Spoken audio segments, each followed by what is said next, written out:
क्या नरेंद्र मोदी दुनिया के सबसे बड़े जनाजे में जाएंगे? हालांकि अभी तक यह साफ नहीं हुआ कि पीएम मोदी अंतिम संस्कार के कार्यक्रम में शामिल होंगे या नहीं। इसके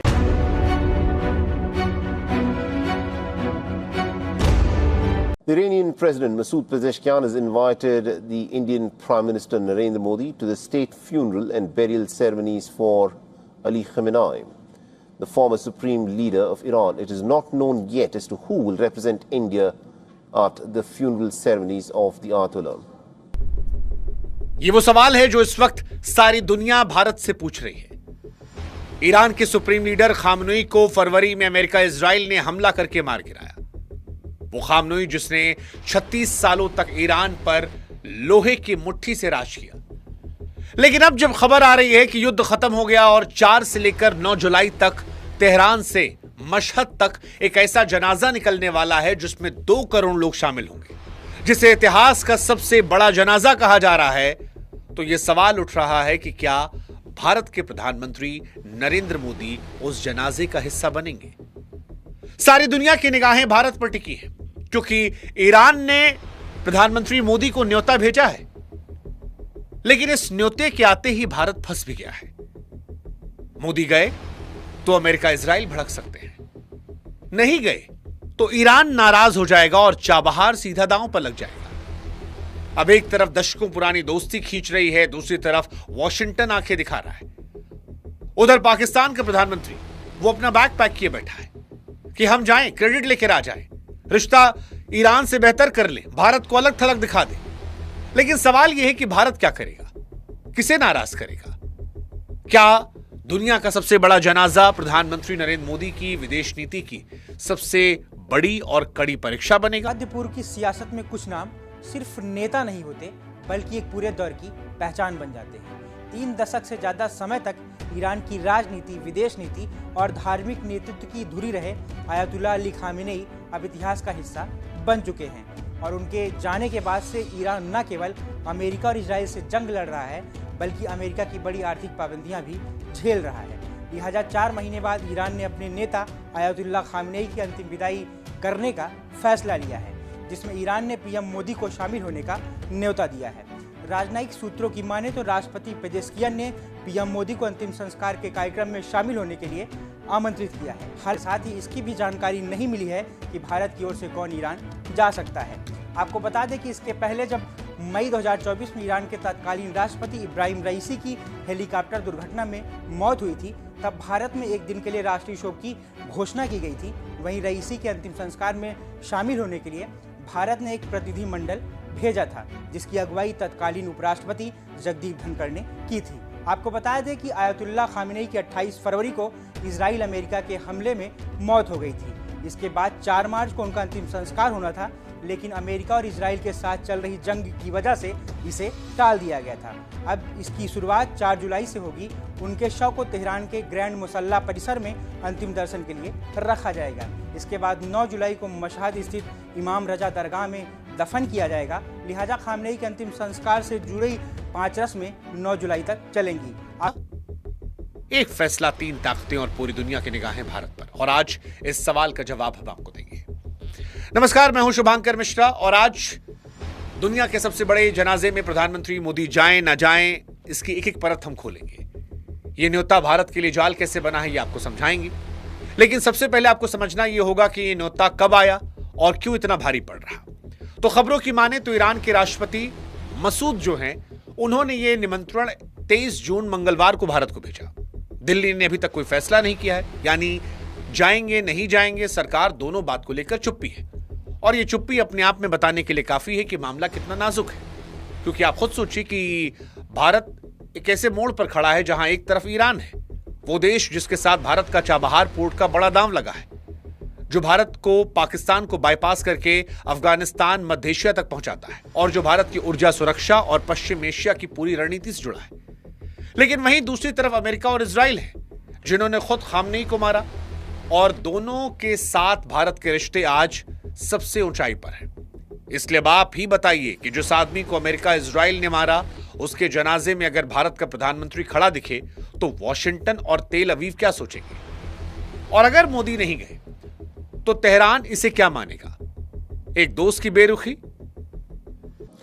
Now, the official invitation marks a significant diplomatic engagement following the assassination of the 87-year-old leader who, remember, was killed in the joint American and Israeli bombings that started this war on Iran on the 28th of February. Having headed the Islamic Republic for over 36 years, Ayatollah Khamenei was killed on the very first day of the American and the Israeli war on Iran. According to the Iranian state media, the multi-day funeral ceremonies are scheduled to begin on the 4th of July. The rituals will include events in Qom, the holy city south of Iran, on the 7th of July, and will conclude with his final burial on the 9th of July in his hometown, the holy city of Mashhad in northeastern Iran. And following Khamenei's death, India's Foreign Secretary Vikram Misri visited the Iranian embassy in New Delhi to sign the condolence book on behalf of the Indian government. आपको बता दें कि Khamenei का मुख्य अंतिम संस्कार समारोह Tehran में होगा, जो कम से कम 24 घंटे तक चलने की उम्मीद है। इसके बाद पार्थिव शरीर को धार्मिक शहर कुमा ले जाया जाएगा और उसके बाद मशहद पहुंचाया जाएगा, जहां इमाम रजा के दरगाह परिसर में दफनाया जाएगा।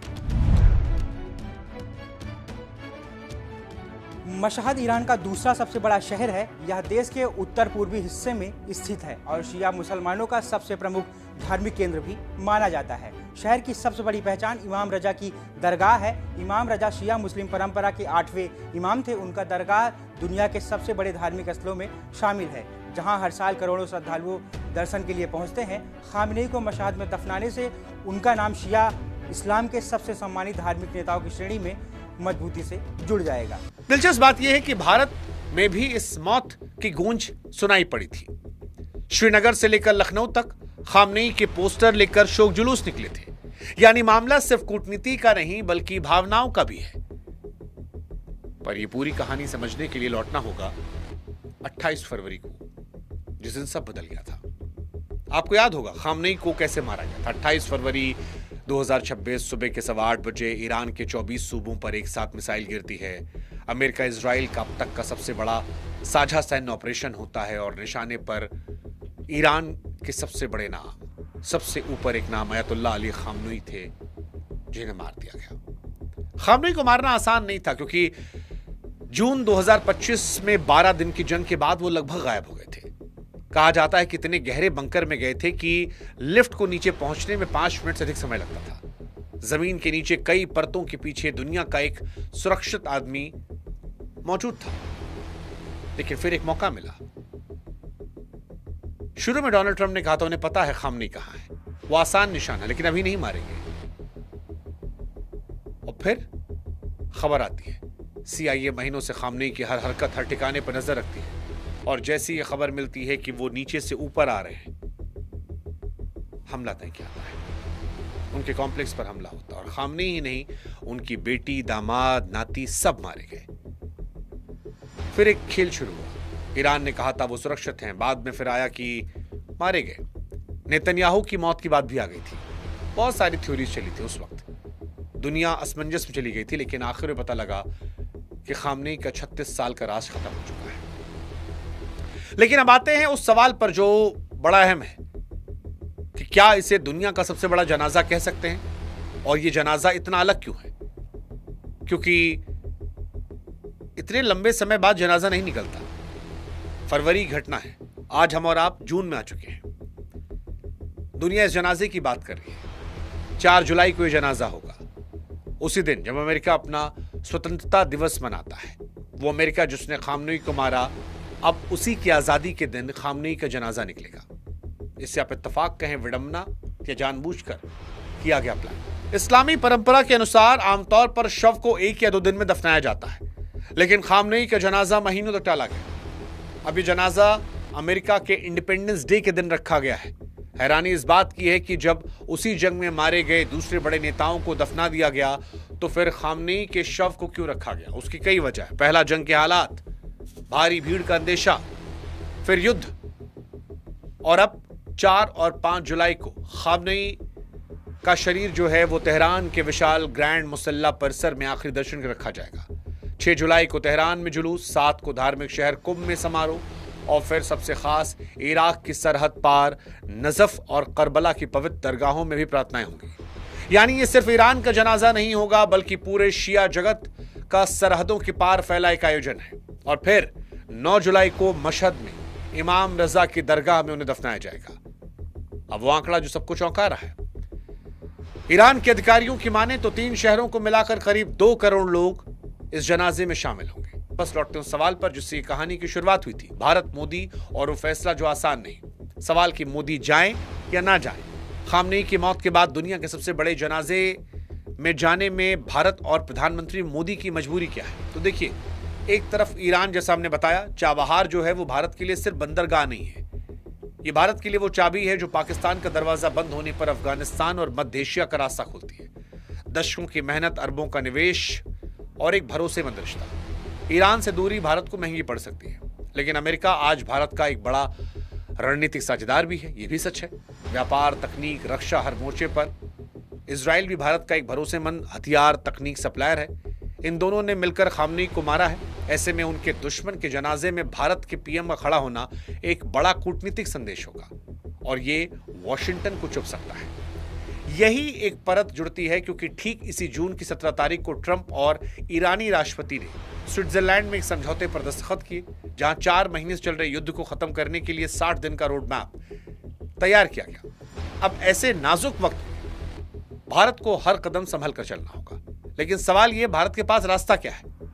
इसका जवाब इतिहास देता है। आप याद कीजिए, मई 2024 जब ईरान के तत्कालीन राष्ट्रपति इब्राहिम राइसी की हेलीकॉप्टर हादसे में मौत हुई थी, तब भारत ने एक दिन का राष्ट्रीय शोक घोषित किया था और एक उच्च स्तरीय प्रतिनिधिमंडल तेहरान भेजा था। तब प्रधानमंत्री खुद नहीं गए थे, बल्कि उस वक्त जो हमारे उपराष्ट्रपति थे, जगदीप धनखड़ साहब, वो गए थे। यही वो बीच का रास्ता है जिस पर भारत इस बार भी चल सकता है कि सम्मान भी दिया जाए और सीधे टकराव से बचा भी जाए। इस बार भी शायद यही हो सकता है। ऐसा हो सकता है कि मोदी खुद न जाए, भारत के किसी वरिष्ठ प्रतिनिधि को भेजकर शिष्टाचार निभा दे।